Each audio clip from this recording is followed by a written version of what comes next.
Hello ನಮಸ್ಕಾರ. ಇವತ್ತು ನಾನ್ ಮಾಡಿದೀನಿ ಪ್ರೋಟೀನ್ ಸಾಲಡ್. ಪ್ರೋಟೀನ್ ಅಂದ್ರೆ ಚಿಕನ್ ಅನ್ಕೋಬೇಡಿ, ಎಗ್ಗು ಅಲ್ಲ. ಸೊ ನಾನ್ ಇವತ್ತು ಮಾಡಿರೋದು ವೆಜ್ ಪ್ರೋಟೀನ್ ಸಾಲಡ್. ಕಾಬೂಲ್ ನಾವು ರಿಚ್ ಪ್ರೋಟೀನ್ ಸಾಲಡ್ ಅಂತ ಹೇಳ್ಬೋದು. ಇದರಿಂದ ನಾವು ಮಾರ್ನಿಂಗ್ ಬ್ರೇಕ್ಫಾಸ್ಟ್ ಮತ್ತೆ ಈವ್ನಿಂಗ್ ಸ್ನಾಕ್ಸ್ ಏನಾದ್ರೂ ಮಾಡ್ಕೋಬಹುದು. ಇದ್ರ ಜೊತೆಗೆ ಸಮ್ ವೆಜಿಟೇಬಲ್ಸ್ ನಾನು ಸೇರಿಸಿದೀನಿ.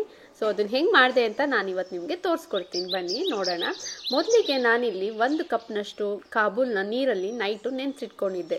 ಕಾಬೂಲ್ ಚೆನ್ನಾಗಿ ನೆಂದಿದೆ, ಓವರ್ ನೈಟ್ ನೆಂದಿರೋದ್ರಿಂದ ಈಗ ನಾನು ಕುಕ್ಕರ್ ತಗೊಂಡಿದ್ದೀನಿ. ಆಲ್ರೆಡಿ ನಾನು ನೀರ್ ಇಟ್ಟಿದ್ದೆ ಸ್ವಲ್ಪ ಕಾಯೋದಕ್ಕೆ ಅಂತ. ಅದಕ್ಕೆ ಕಾಬೂಲ್ ಹಾಕ್ತಾ ಇದ್ದೀನಿ, ನೆಂದಿರೋ ಕಾಬೂಲು ಜೊತೆಗೆ ಸ್ವಲ್ಪ ಸಾಲ್ಟ್ ಎರಡನ್ನೂ ಸೇರಿಸಿ ನಾನೊಂದು 3-4 ವಿಷಲ್ನ ಹಾಕಿಸ್ತೀನಿ, ಕಾಬೂಲ್ ಚೆನ್ನಾಗಿ ಬೇಯಬೇಕು ಅಂತ. ನಮ್ಮ ಮನೇಲಿ ರೆಗ್ಯುಲರ್ ಆಗಿ ಕಾರ್ನ್ ನಾನು ಮಾಡ್ತಾ ಇರ್ತೀನಿ, ಹಾಗಾಗಿ ಒಂದು ಪ್ಯಾನ್ ಇಟ್ಕೊಂಡ್ಬಿಟ್ಟಿದ್ದೀನಿ. ಅದಕ್ಕೆ ಸ್ವಲ್ಪ ನೀರು, ಸಾಲ್ಟ್ ಮತ್ತೆ ಆಯಿಲ್ ಹಾಕಿ ಕಾರ್ನ್ ಹಾಕಿ ಒಂದು 5 ನಿಮಿಷದವರೆಗೆ ಇದನ್ನ ಬೇಯಿಸ್ಕೊಂಡ್ರೆ ಕಾರ್ನ್ ಕೂಡ ಚೆನ್ನಾಗಿ ಬೇಯುತ್ತೆ. ಕಾರ್ನ್ ಬೇಯ್ತಾ ಇದೆ.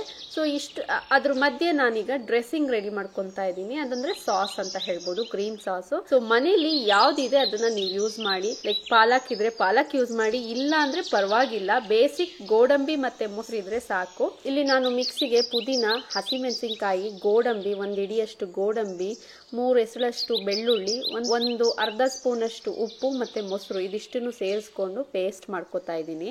ಗ್ರೀನ್ ಸಾಸ್ ರೆಡಿ ಆಯ್ತು. ಈಗ ನಾನು ಮನೇಲಿ ಈ ತರಕಾರಿ ಯಾವ್ದಿತ್ತು ಅದನ್ನ ತಗೊಂಡೆ. ಸೌತೆಕಾಯಿ, ಮೂಲಂಗಿ, ಕ್ಯಾರೆಟ್ ಮತ್ತೆ ಈರುಳ್ಳಿ ತಗೊಂಡಿದ್ದೀನಿ. ಈ ಪೀಲರ್ ಸ್ವಲ್ಪ ನನಗೆ ವಿಶೇಷವಾಗಿ ಅನಿಸ್ತು, ಹಾಗಾಗಿ ಮಾರ್ಕೆಟ್ ಇಂದ ಈ ಪೀಲರ್ ತಗೊಂಡ್ ಬಂದೆ. ನೋಡಿ, ಇದು ನೂಡಲ್ಸ್ ತರ ಪೀಲ್ ಆಗುತ್ತೆ ನೋಡಿ. ಕ್ಯಾರೆಟ್, ಮೂಲಂಗಿ, ಬೀಟ್ರೋಟ್ ಅಥವಾ ಯಾವ್ದಿದೆ ಸೌತೆಕಾಯಿ, ನೀವು ನೂಡಲ್ಸ್ ತರ ಇದನ್ನ ಪೀಲ್ ಮಾಡಬಹುದು. ಈ ರೀತಿ ಪೀಲ್ ಮಾಡಿ ಸಲಾಡ್ ಮಾಡೋಣ ಅಂತ ಹೇಳಿ ಟ್ರೈ ಮಾಡ್ತಾ ಇದ್ದೀನಿ ಫಸ್ಟ್ ಟೈಮ್.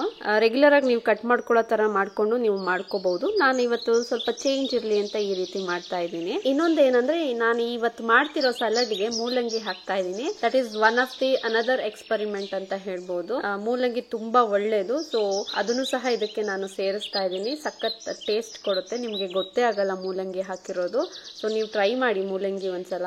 ಮೂಲಂಗಿ ಪೀಲ್ ಮಾಡ್ಕೊಂಡೆ. ಈಗ ನಾನು ಸೌತೆಕಾಯಿನೂ ಸಹ ನೂಡಲ್ಸ್ ತರ ಪೀಲ್ ಮಾಡ್ಕೊತಾ ಇದ್ದೀನಿ. ಸೊ ಈರುಳ್ಳಿನೂ ಸಹ ನಾನು ಸ್ಲೈಸ್ ಮಾಡ್ಕೊಂಡಿದ್ದೀನಿ. ಆಲ್ಮೋಸ್ಟ್ ಎಲ್ಲ ನೂಡಲ್ಸ್ ತರ ಪೀಲ್ ಆಗಿದೆ. ಈಗ ನಾನು ಇದಕ್ಕೆ ಕಾರ್ನ್ ಸೇರಿಸ್ಕೊತಾ ಇದ್ದೀನಿ, ಬೇಯಿಸ್ಕೊಂಡಿರೋ ಕಾರ್ನ್. ಎಷ್ಟು ಬೇಕು ಅಷ್ಟು ಹಾಕೋತಾ ಇದ್ದೀನಿ. ಸ್ವೀಟ್ ಕಾರ್ನ್ ಅಲ್ವಾ, ಸೊ ಸ್ವೀಟ್ ಆಗಿರುತ್ತೆ. ನೀವು ಇದನ್ನ ಹಾಕೊಂಡ್ರೆ ಟೇಸ್ಟೇ ಚೆನ್ನಾಗಿರುತ್ತೆ, ಮಕ್ಕಳು ಸಹ ತಿನ್ಬಹುದು ಇದನ್ನ. ನೆಕ್ಸ್ಟ್ ನಾನು ಬೇಯಿಸ್ಕೊಂಡಿರೋ ಕಾಬೂಲ್ ಹಾಕ್ತಾ ಇದ್ದೀನಿ, ಜೊತೆಗೆ ಸಾಲ್ಟ್ ಮತ್ತೆ ಒಂದು ಅರ್ಧ ಓಳ್ನಷ್ಟು ನಿಂಬೆ ರಸನು ಹಾಕ್ತಾ ಇದ್ದೀನಿ.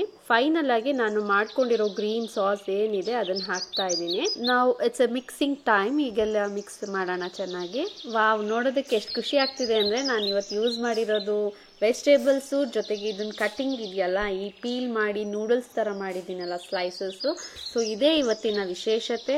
ಸೊ ಇದ್ರ ಟೇಸ್ಟ್ ಕೂಡ ವಿಶೇಷವಾಗಿರುತ್ತೆ. ಜೊತೆಗೆ ನಾನು ಪಾಲಕ್ ಸಾಸ್ ಮಾಡಿದ್ದೀನಿ, green sauce, healthy sauce, rich iron sauce. So ಖಂಡಿತವಾಗ್ಲೂ ಇದ್ರ ಟೇಸ್ಟ್ ತುಂಬಾ ಚೆನ್ನಾಗಿರುತ್ತೆ. ಈಗ ನೀವು ಯಾರ್ಯಾರು ಎಲ್ಲಿಂದ ನೋಡ್ತಾ ಇದ್ದೀರಾ ನನಗೆ ಕಮೆಂಟ್ ಮಾಡಿ, ಹೇಗೆ ಬಂತು ಅಂತ ನನಗೆ ಹೇಳಿ. ನೀವು ಮನೇಲಿ ಫಸ್ಟ್ ಟ್ರೈ ಮಾಡಿ, ಆಮೇಲೆ ನನಗೆ ಕಮೆಂಟ್ ಮಾಡಿ. So healthy vegetables and protein salad is ready to serve, ready to taste. ಹೀಗೆ ನನ್ನ ವಿಡಿಯೋಸ್ನ ನೋಡ್ತಾ ಇರಿ, ಶೇರ್ ಮಾಡಿ, ಕಮೆಂಟ್ ಮಾಡಿ, ಲೈಕ್ ಮಾಡಿ. ಮತ್ತೆ ಮುಂದಿನ ವಿಡಿಯೋದಲ್ಲಿ ಮತ್ತೊಂದು ಹೆಲ್ದಿ ಸ್ಪೆಷಲ್ ರೆಸಿಪಿ ಜೊತೆಗೆ ಮತ್ತೆ ನಾನು ನಿಮಗೆ ಸಿಗ್ತೀನಿ. ಥ್ಯಾಂಕ್ ಯು ಸೋ ಮಚ್ ನಿಮ್ಮ ಸಪೋರ್ಟಿಗೆ.